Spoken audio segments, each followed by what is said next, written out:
시대의 지성, 젊은이의 멘토, 지성의 아이콘. 사람들은 이어령 선생님을 가리켜서 이런 말을 하더라고요. 이어령 선생님이 최근에 딸에게 보내는 굿나잇 키스, 이거는 딸과 못 주고받은 하늘나라에 간 딸에게 보내는 책입니다. 편지입니다. 그래서 혹시 못 보신 분들은 꼭 사서 보시길 강추합니다. 이어령 선생님이 7년 전에 여름 세례를 받으셨거든요. 그때 기자들이 물었습니다. 당신에게 하나님은 어떤 분인가? 그때 이어령 선생님이 두 가지의 물고기 얘기를 들려주면서 답변을 대신했는데요. 첫 번째는 아가 물고기가 어느 날 엄마 물고기한테 물었대요. 엄마, 바다가 뭐야? 바다? 그런 게 있다고 글쎄 다 들었는데 뭔지 모르겠다. 수십 년 동안 하나님의 은혜의 그 바닷속에 살아오면서도 막상 그 하나님을 못 만났다는, 몰랐었다는 아마 이어령 선생님의 고백이 아닐까 싶고요. 두 번째 물고기 이야기는 사람을 세 가지 유형의 물고기로 나누는 거예요. 그래서 처음에는 넙치, 참치, 날치. 넙치형 물고기는, 넙치는 바다 맨 밑에서 그날이 그날인, 그리고 별로 요동치 않는, 물결 따라서 무사하니 이렇게 가는 이성을 따라 사는 그런 사람의 유형을 얘기하고, 그 다음에 참치는 바다 맨 위에 떠 있는데 항상 계속해서 헤엄을 치지 않으면 추락, 죽음. 왜냐하면 바닷물을 아가미로 훅 들이켜서 이렇게 내쉬는 그걸로 호흡을 하기 때문에 움직이지 않으면 죽음이다. 그래서 끊임없이 뭔가를 창출해내는 지성을 따라 사는 유형. 그리고 세 번째는 날치인데요. 날치는 휙 하고 바다 밖으로 나와서 10m, 그리고 45초가량 머무는 날치의 경우는 400m까지 가능하다 그러죠. 휙 하고 바다 밖으로 나와서 하늘을 보고 바다를 보고 바다 밑에 생물들을 보는, 영성을 따라 사는 유형, 이렇게 분류를 했어요. 저는 이어령 선생님의 딸 이민아 씨를 캘리포니아에 2003년도 늦가을 캘리포니아의 한 곳에서 만났거든요. 그런데 저를 만나고 나서 그 친구가 했던 얘기 중에 하나가 이성이 마비된 것 같다고, 그런 얘기를 가끔 해요. 근데 우리는 만나면 예수님 얘기를 시작해서 예수님 얘기로 끝나고, 때로는 밥도 그냥 돈만 내고 나올 정도로 그렇게 다이내믹한 예수님이 어떻게 우리의 삶에서 일해 오시는지 그 타치를 나누느라고 정신이 없었어요. 그래서 우리는 큐티 집회를 많이 했는데 LA 쪽에 가면 타치 LA라는 제목으로, 그리고 오렌지 카운티 쪽에 가면 타치 OC 이런 제목으로 큐티 집회를 열었습니다. 왜 이민아 씨가 이성이 마비된 것 같다 그랬을까? 이성 하면은 또 한이성 하는 것 같더라고요. 근데 이민아 씨는 알고 보니까 영문학을 전공해서 한국에서 3년 동안 영문학을 조기 졸업하고, 그리고 미국으로 건너와서 법학을 전공해서 LA 검사를 10년 동안 했고, 그리고 저를 만났을 당시에는 청소년 담당 변호사로 맹활약을 할 때였거든요. 그러면 이성 지성 빵빵하지 않아요? 그 정도면. 그런데 왜 이성이 마비된 것 같다 그랬을까? 제가 캘리포니아의 한 교회에서 초청을 받아서 일주일 동안 욥기 본문으로 새벽 기도를 인도할 때, 그때 미나 씨가 왔거든요. 근데 볼 때마다 그랬대요. 저 사람 저거 거짓말이야. 저런 삶은 있을 수가 없어. 어떻게 저렇게, 그렇게 얘기를 생각을 했대요. 근데 그 다음 순간 드는 생각은, 아니 저 사람이 왜 저 새벽에 저기 나와서 거짓말을 하지? 아니야, 거짓말 하는 것이 아니야. 나 그런 하나님 만나고 싶어. 나 정말 셈이 나, 질투가 나, 그런 마음이 있었대요. 그리고 그때는 미나 씨가 예수님 믿은 지 10년 정도 됐기 때문에 성경은 뭐 이도 받쳐주니까 성경이란 성경은 그렇게 많이 하고, 그래서 저를 만났을 때 성경을 푸는데 주석 하나 써라 그럴 정도로 기가 막힌 게요. 그래서 친구들이나 그 모임에서 성경을 해석을 하면 막 박수를 치고 굉장하다고, 그래서 그 얘기를 들으면 기분도 좋고 오는데, 오다 보면 오랜 세월 그러다 보니까 가슴이 비었고, 근데 왜 성경에서 말하는 하나님은 왜 나한테 잘 모르겠지? 그런 의문이 들고 갈등이 생기면서 그때 소원이, 하나님 성경을 그렇게 읽었는지 잘 모르겠습니다. 하나님 정말 삶에서 내 일상 속에서 하나님 무슨 일을 하는지, 성경엔 맨 그런 스토리인데 나도 그렇게 살아가고 싶습니다. 그런 소원을 하나님께 기도했고 그 즈음에 저를 만나게 됐습니다. 그럼 왜 미나 씨가 이성이 마비된 것 같다 그랬을까? 제가 하는 얘기가 믿어지지 않았기 때문이거든요. 여러분, 성경이 믿어지세요? 성경의 모든 말씀을 믿는다고 저는 표현을 안 해요. 믿어지더라, 어느 날부터. 그게 믿어지지. 아니, 세상에 성경은 맨 처음부터 끝까지 못 믿을 얘기로 가득 차 있는 거예요.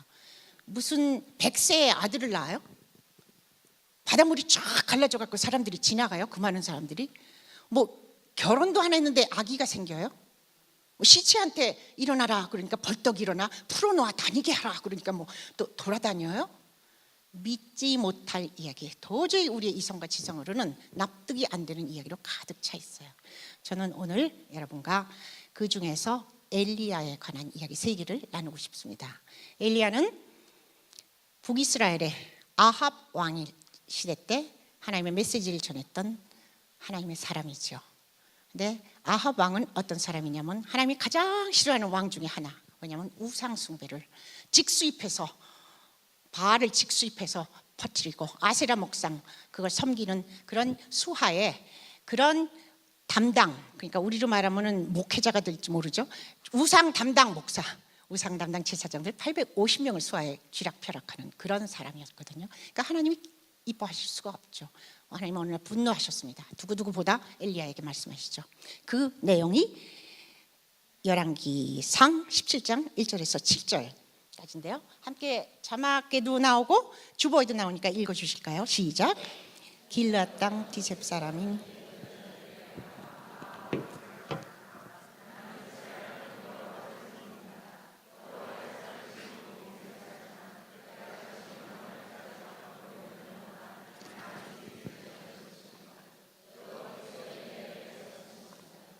여기를 떠나 동쪽으로 가서 요단강 동쪽에 있는 그릿 시내가에 숨고 그곳에 시냇물을 마셔라.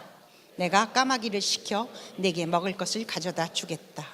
엘리야는 여호와께서 명령하신 대로 했습니다. 그는 요단강 동쪽에 있는 그릿 시내가로 가서 살았습니다. 까마귀들이 아침 저녁으로 엘리야에게 빵과 고기를 가져다 주었습니다. 그리고 엘리야는 그곳에 시냇물을 마셨습니다. 땅에 비가 내리지 않자 얼마 뒤에 그 시냇물도 말라 버렸습니다. 이게 무슨 얘기죠? 동화라면은 끄덕끄덕할 만하죠. 하나님이 아합을 보고 두고두고 화가 나서 어느 날 엘리야를 딱 부르시죠. 엘리야, 아합한테 가라. 가서 내가 심판을 할 텐데 이 땅에 내 말이 아니면 비는커녕 이슬 한 방울도 내리지 않을 것이다. 그래서 거기 가서 전합니다. 그러고 나서 이 엘리야를 데리고 하나님은 엘리야에게 말씀하시죠. 그릿 시내가, 요단 동편 그릿 시내가로 가라. 거기서 내가 너 마시게 해주고 까마귀한테 얘기를 해서 아침에 떡과 빵과 고기 갖다 줘라. 저녁에도 빵과 고기 갖다 줘라. 그러고는 너를 먹여 살릴 거야. 믿어지세요? 믿어지면 기적이지. 그런데 하나님이 그렇게 하셨습니다. 저는 그 98년도 5월에 제가 미국에, 저희 남편이 미국에서 학회가 있어서 캐나다 밴프라는데 거기를 갔어요. 딸랑딸랑 따라갔는데 가서 보니까 제가 애지중지하던 지갑이 없어진 거예요. 김포공항에서 분명히 있었거든요. 그래서 제가 하나님한테 쫑알쫑알 거립니다. 하나님, 큰일 났다. 지갑 좀 찾아주세요. 근데 그 지갑이 애지중지할 수밖에 없는 사연은 제가 5월달 캐나다로 가기 좀 전에 제가 지갑을 오랫동안 쓰니까 낡았어요. 그래갖고 드디어 동전 지갑이 빵꾸가 났습니다. 그래서 동전이 시장에 가서 장을 보는데 동전 지갑이 이렇게 찢어졌습니다. 그러니까 제가 장을 보다가 계산을 하다가 좌르르 쏟아지고 제가 얼마나 창피하든지. 그래서 제가 뒤에 있는 사람한테 너무 미안하잖아요. 죄송합니다 그러면서 저는 주저앉아서 동전을 주스면서 제가 하나님께 쫑알거립니다. 왜요? 성경은 뻥이 아니거든요.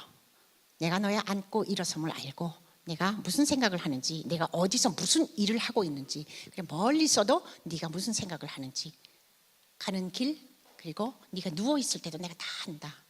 그렇기 때문에 내가 이렇게 쪼그리고 앉아서 동전 주는 걸 보신다는 마음이 들죠. 그래서 하나님, 지갑 하나 사야겠습니다. 아이고, 또 옛날에는 쇼핑 좋아했는데 이제 쇼핑도 하는 거 싫고 1시간은 걸리겠네요.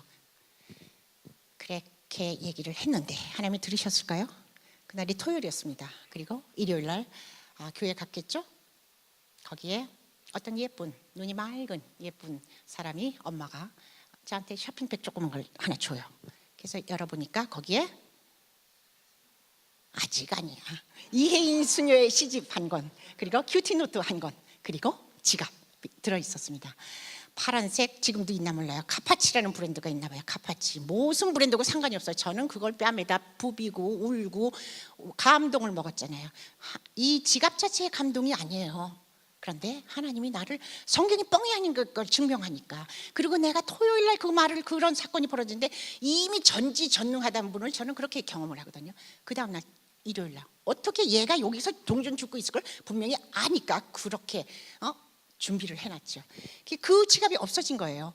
그러니까 제가 여행을 어떻게 했는지 모르고 이제 계속해서 하나님한테 쪼릅니다. 5월부터.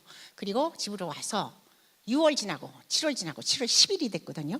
10일 날 제가 바로 요 까마귀, 요 사건, 그걸 아침에 읽다가, 그걸 큐티라고 하기도 하죠. 읽다가 하나님한테 삐졌다고 제가 그런 거예요. 아니, 까마귀를 통해서, 나 이거 별로 믿어지지 않거든. 까마귀를 통해서 무슨 빵을, 고기를, 그럼 생고기야? 뭐 이러고 하다가 그렇게 하다가 제가, 그러면 까마귀를 통해서 톡 집어다가 놔도 내 지갑 물어다가 줄 수 있지 않느냐. 그리고 하나님한테 한마디 합니다. 난 지갑 안 산다. 째라 이거죠.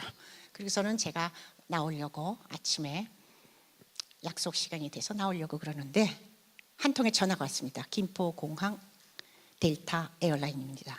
최근에 저희 항공기를 이용한 적 있습니까? 네.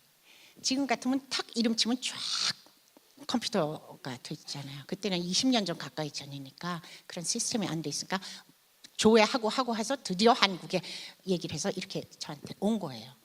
그래서 제가 갖고 있을 테니까 언제든지 찾으러 오십시오. 제가 아침 약속을 취소하고 김포공항으로 달려갔습니다. 달려갔는데 탁 들어가자마자 어떤 사람하고 부들치퍼하게 이렇게 확 마주쳤어요. 그 사람은 충대에 있는 차재영 교수라는 분이에요. 왜 그 사람하고 만났을까요? 그 사람의 부인이 저한테 지갑을 선물했거든요.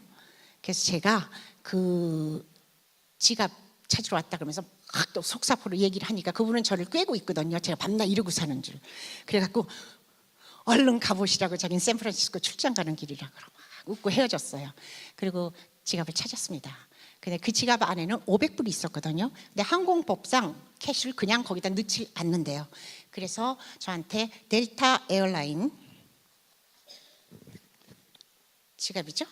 델타 에어라인 거기에 있는 체크로 거기서 보내줬어요.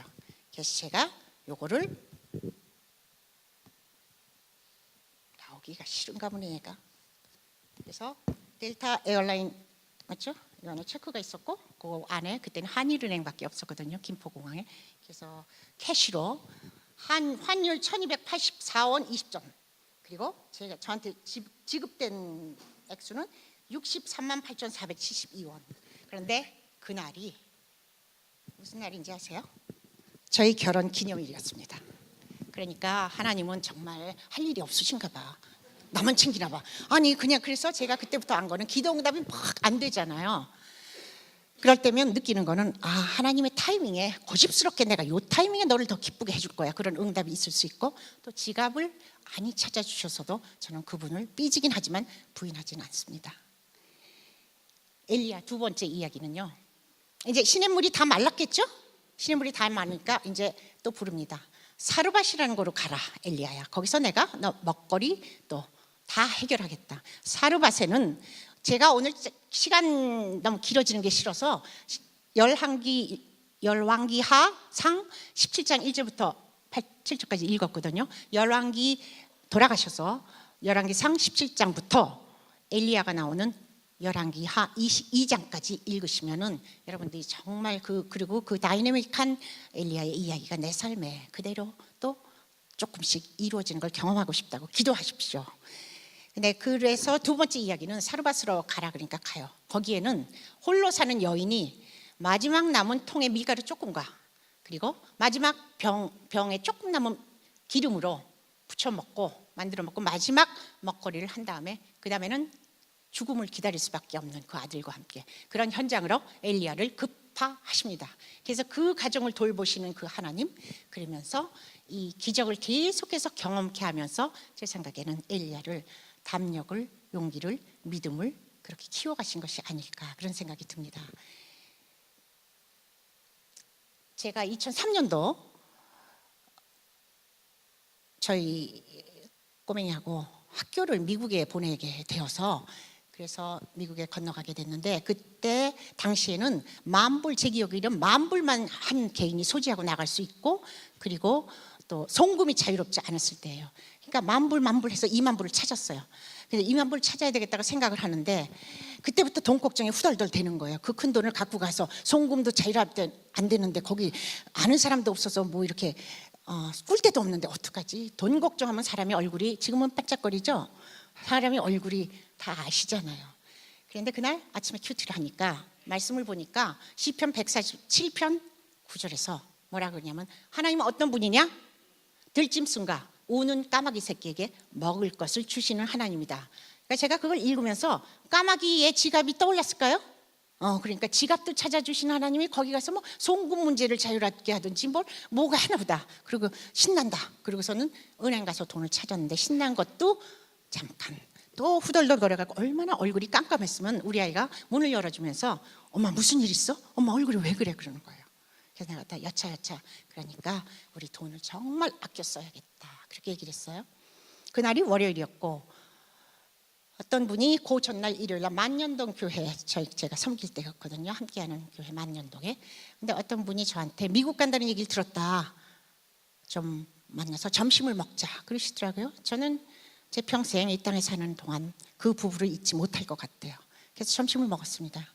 헤어지는데 요만한 봉투에다가 이렇게 장미꽃이 인쇄된 봉투를 줘요. 그래서 제가 아니 무슨 내가 뭐 6개월 갔다 오는 것, 이민 같은 것도 아니고 무슨 러블레터요? 그러고서 이제 받아왔어요.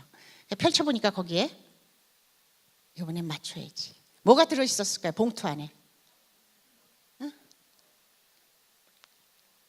크게 좀 달러 1,000불. 뒤에 뒤집어 보니까 외환은행이라고 적혀진, 외환은행 봉투에 옛날엔 그렇게 장미꽃이 인쇄돼 있었나 봐요. 그래서 제가 너무 놀라지 않았겠어요. 그래서 아니 뭔 일이야? 그러고서는 제가 전화를 걸어서 뭔가 잘못된 것 같습니다. 1,000불 돌려드리겠습니다. 그랬더니 그 사람은 화를 펄컥 내면서 그런 말 하려면 전화 끊으라고 그래요. 근데 그분은 어떤 분이냐면은 대대로 믿어오는 집안에서 자라서 주일날 교회 안 간 적은 한 번도 없대요. 근데 어느 날부터 주변에서는 하나님 만났다는 그런 소리가 얘기를 하는데 자기는 아무것도 할 말이 없는 거야. 이 하나님 나하고 무슨 상관이지? 안 되겠다. 그래서 교회를 찾다가 만년동에 있는 함께하는 교회에 왔고, 그때 마침 제가 저녁에 4주 큐티 세미나를 했거든요. 한 번도 안 빠지고 그 아빠가 나오셨어요. 그리고선 그 현장에서 제가 벌어지는 이런 것들, 그런 것들이 그 사람의 사무실에서 경험되기 시작하니까 그 말씀이 그냥 이루어진 걸 보면서 이 사람이 고맙다고 저한테 툭한 만나면 지나가다가 아무도 누군지 몰라요. 저한테 고맙다고. 내가 그래서 말씀을 보는 눈이 달라졌다고 그렇게 얘기했던 분이거든요. 그래서 제가 전부를 잘 썼습니다. 엘리야의 세 번째 이야기는 이제 하나님이 수하에 엘리야 아합 왕 수하에 있는 850명이 화가 나는 거야. 그러니까 맞짱 떠라 엘리야야, 가서 천전포고해라. 우리 맞짱 뜨자. 니네가 믿는 한 신이 참신이냐, 내가 믿는 하나님 참신이냐, 맞짱 뜨자. 그렇게 해서 하늘에서 불을 내리는 신이 정말 신이다. 가서 전해라. 그래서 그쪽에서 850명이 몰려오고 제물을 준비하고 그 중에서 450명만 엘리야하고 450대 1로 이제 전쟁이 벌어지는 거죠. 그런데 이 사람들이 제물을 갖다 놓고 마구 하늘을 향해서 소리 지릅니다. 불을 내려 주시옵소서. 내릴까요? 듣지도 못하는 우상이 뭘 내려요. 아무 반응이 없으니까 오후가 되자 이 사람들이 초조해. 그래서 칼을 갖고 자기 몸을 자해해. 막 그으면서 광란이죠. 피가 철철 흐르는데 막 뛰면서 불을 내려달라고. 그래도 불이 내릴 리가 없죠. 엘리야가 야 그만 돌아, 내 차례다. 너희 믿는 신은 여행 갔냐? 잠자냐? 그러고서는 하나님께 기도합니다. 우리 크리스찬의 기도는 간단합니다. 하나님 불 내려주세요. 그래서 하나님만이 정말 한 분 신인 것을 보여주세요. 불이 내리고 재물을 사르고 엘리야가 한술 더 떠서 도랑에 물을 갖다가 막 부어놨거든요. 그까지 다 마르게 하는 그런 실제적인 이야기가 있죠.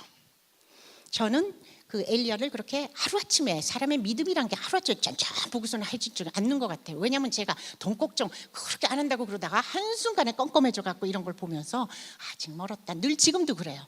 그러는데 제가 이렇게 조금씩 하나님이 말씀이 어떻게 내 삶에서 나를 이끌어가는지를 경험하게 하신다면 조금씩 배짱이 세지고 이제 힘과 용기가 나고 그런 사람이 돼서 여기까지 와도 조금 옛날보다 들떠는.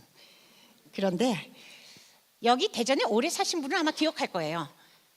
유성구 복명동에 러브 호텔 메모드 그 단지가 조성된다는 거 들은 적이 있을 거예요. 그래서 제가 그걸 딱 듣자마자 이건 아니지. 왜냐하면 하나님이 가장 싫어하는 것 중에 하나가 정직하지 못한 것, 그리고 우상 섬기는 것, 그리고 성적인 문란입니다. 그래서 제가 유성구청장을 찾아갔어요. 근데 마침 저희 남편 후배예요. 그래서 형수님 뭐 이러고 하다가 뭐 이런저런 인포메이션을 주고받고 그러면서 어떻게 하면 될 것인가. 정말 많은 교회들이, 많은 하나님을 믿는 사람들이 그때 기도했거든요. 그래서 어떻게 하면 좋을까. 그쪽에 그분이 뭐라 그러냐면은 반대 서명 용지 있잖아요. 그걸 많이 가져오면은 승산이 있을 것도 같다. 그래서 저는 그 다음 날부터 그 한여름 그 무더위에, 이렇게만 해도 땀이 삐죽삐죽 빠는 무더위에 아침 일찍부터 저희 친구 하나하고 제가 21년째 살고 있는 한빛 아파트 밖에 궁동으로 갑니다. 그래서 교회 가서 알지 못하는 교회 성당을 찾아다닙니다. 굉장히 잘 호응해 주시더라고요. 감사합니다. 일주일 있다 가지러 오겠습니다. 2주일 있다 가지러 오겠습니다. 그리고 신성동까지 갑니다. 그 또 교회들을 찾아다니고, 그리고 가다가 중문교회 장경동 목사님한테 갔어요. 근데 그분이 얘기를 이렇게 듣더니 저를 이렇게 쳐다봐요. 근데 제가 왜 그랬냐면 핏기가 없었나 봐요. 그 장경동 목사님 교회를 들어가는데 그 현관에서 이렇게 제가 아찔했거든요. 어지러우니까 저희 친구가 너 오늘도 아침 안 먹었지? 그래서 그랬더니 야 내려가자, 큰일 나겠다. 그래서 아니 요 사람한테만 얘기하고 그러고 내려가서 먹자 그랬거든요. 장경동 목사님이 듣더니 취지를 잘 알겠다 그러면서 뭐라 그러냐면 근데 우리말에 가을 아욱국은 사위도 안 준다는 말이 있대요. 근데 자기는 식당에서, 교회 식당에서 가을 아욱국을 끓였으니까 그것 좀 먹고 가시라고. 얼마나 꿀처럼 퍼먹었던지 배가 이렇게 갖고선 또 이제 시내 대흥동 쪽으로 그렇게 누볐습니다. 드디어 이렇게 쌓였어요. 쌓여서 그걸 갖고 유성구청에 가져갔고 결국 그거는 무산되었죠. 그 다음에 기자회견을 하자고 누가 연락이 왔어요. 몇 명 기자회견 하는데 나오라고 해서 아이고 뭐 그럴 노땡큐 그랬죠. 그랬는데 우리 친구가 뭐라 그러냐면 야 너 기자회견 안 나가지? 그래서 당연하지 그랬더니 야 근데 너 잘했어. 그 유성 복명동 그쪽에 러브호텔 단지가 그런 썰이 있대요. 조폭들이 끼고 있는 땅이라는 썰이 있대요. 너 큰일 나. 그래서 근데 오기가 생기는 거 있죠. 조폭들이 끼고 있어? 그러면 내가 거기 가면 맞아 죽는다는 거냐? 기자회견 하고 오면? 그럴지도 모르지 얘가 그래요. 그래서 그래? 그래서는 제가 다시 전화가 왔어요. 기자회견을 좀 나와달라고. 그래서 가겠습니다 해서 이렇게 둘러앉아서 기자회견 이렇게 했던 기억이 납니다. 저는 이여령 선생님의 딸 미나 씨를 그렇게 만나서 신나게 놀았는데 근데 그 미나 씨는 3년 전 3월 15일에 하늘로 갔습니다. 저는 살면서 한 사람에게, 한 여인에게 게다가 불어닥친 그런 쓰나미 같은, 이건 쓰나미도 아니야, 몇 중고의 고통을 본 적이 없어요. 갑상선 암, 망막 박리로 인한 실명 위기, 이혼, 첫 아들의 죽음, 마지막 가는 길은 위암으로 곡수가 이만큼 차갖고 한 걸음 옮기기가 힘들어도 복대를 하고 올라가서 말씀을 전하고 그러다가 갔거든요. 근데 아주 특별하게 그 고통 중에도 잘 웃어요. 그래서 어떻게 웃음이 나오냐 그랬더니 괜찮아요. 고통은 안 없어지는 것 같아요. 낫다가 조금 더 하다가 그러는데 고통보다도 나를 정말 깊은 어려움, 고통보다 더한 고통은 뭔지 아세요? 외로움. 나 혼자만 앓고 있는 외로움. 아무도 설명해도 모르고 이 아픔은 그런 거라는 거예요. 그래서 그러면서 미나 씨가 저한테 주고 갔던 카드 중에 하나는, 그런데 하나님이 그 와중에 큐티 또 말씀으로 이렇게 성경을 읽다 보면 괜찮아 일어나, 나 여기 있잖아, 일어나자, 손 내미시는 그 손길을 잡고 일어나면 그날 또 하루 가고 그런다고 그래요. 근데 뭐라고 썼냐면은 제게 가르쳐 주신 대로 하나님이 제 하나님이 되시는데 불편하지 않도록 매일 마음을 비우고 말씀 앞에 앉기 시작한 지 몇 주 동안 얼마나 많은 은혜로 충만했었는지 아픈 것도 다 잊었습니다. 멘토가 그래서 필요한가 봐요. 미나 씨는 우리한테 땅끝의 아이들, 땅에서 하늘처럼, 그리고 하늘의 신부라는 3권의 책을 남기고 갔죠. 미나 씨가 하나님을 만나기 전에, 삶에서 항상 계신 하나님을 누리기 전에는 그가 했던 모든 것들은 My Story라고 할 수 있겠죠. 그런데 하나님 만나고 그렇게 죽기까지 책을 남긴 그거는 하나님의 이야기, 하나님의 내 삶을 이끌어주신 그 이야기, His Story, 오늘 제목이죠. 그렇다고 생각을 합니다. 그리고 그 아버지 이어령 선생님도 이제는 하나님의 이야기를 많이 써나가시는 것 같습니다. 이 책에 안 보신 분들은 꼭 사보세요. 딸에게 보내는 그 나이 키스 60쪽에는 그게 4.19 전후의 일이었으니까 한창 세상이 시끄러울 때였어. 그 무렵 나는 사회 비판적인 글을 많이 쓰고 있었지. 글만이 아니라 당시 야당 종합지인 새벽 편집위원으로도 활동하고 있었을 때였어. 아빠의 첫 저서 저항의 문학과 지성의 오솔길에 실린 글들을 읽어보면 알 거야. 문득 그런 저항의 글들이 내 가난과 불행에 대한 사적인 분노에서 나온 것이 아니었을까 하는 생각이 들 때가 있어. 혹시라도 그것이 새빵살이의 서러움, 가족을 지키지 못한 내 좌절감의 한풀이었다면 어쩌나 하는 생각이 들 정도야. 내 생각, 내 분노, 어쩌면 그럴지도 못한 게 마이 스토리가 아닐까 하는 생각을 합니다. 그리고 이제는 하나님의 생각, 그리고 히스토리를 His Story, 그래서 히스토리가 되는 His Story를 쓰고 있죠. 76쪽에는 너를 흙에 묻고서야 네가 거할 집이 어떤 것인가를 비로소 깨달았다. 나도 이제 12살 때부터 꿈꿔오던 집을 버리고 그보다 훨씬 편안하고 정갈한 집을 지어야겠다. 비록 너처럼 영혼의 집이 아니더라도 내 남루한 언어로 지은 집 한 채를 말이다. 아기 집에서 땅 위의 집으로, 그리고 다시 하나님과 거하는 하늘의 집으로. 이제 이어령 선생님은 삶에서 일상 속에서 우연이라고 생각할 수밖에 없는, 그러나 아닌 것 같은 그런 속에서 하나님의 메시지를 발견하곤 합니다. 2008년 7월 23일 딸에게 쓴 편지에는 오늘은 내 생일이고 우연히도 내가 세례를 받는 날이다. 내가 그렇게 기뻐하는 것을 보니 너에게 최고의 생일 선물을 준 것 같구나. 아니지, 내가 나에게 선물을 준 것이다. 암에 걸렸던 너의 아픔으로, 시력을 잃어가던 너의 어둠으로 나를 영성의 세계로 이끌어 주었다. 지성에서 영성으로 너의 기도가 높은 문지방을 넘게 했다. 그리고 297쪽에는 너의 연구차 번호는 40-31XX. 병에 시달려 힘을 잃을 때마다 내가 펴본 이사야서 40장 31절. 오직 여호와를 바라는 사람들은 새로운 힘을 얻을 것이고 독수리가 날개를 치면서 솟구치듯 올라갈 것이고 아무리 달려도 지치지 않고 아무리 걸어도 피곤하지 않을 것이다. 성경에 쓰인 문자 그대로 너는 지금 힘을 얻어 독수리처럼 젊어져 하늘을 향해 깃을 친다. 매일매일 넙치와 참치의 마이스토리를 넘어서 날치 같은 하나님의 이야기를 쓰고 나누고 전하는 우리 함께하는 공동체가 되기를 소원합니다.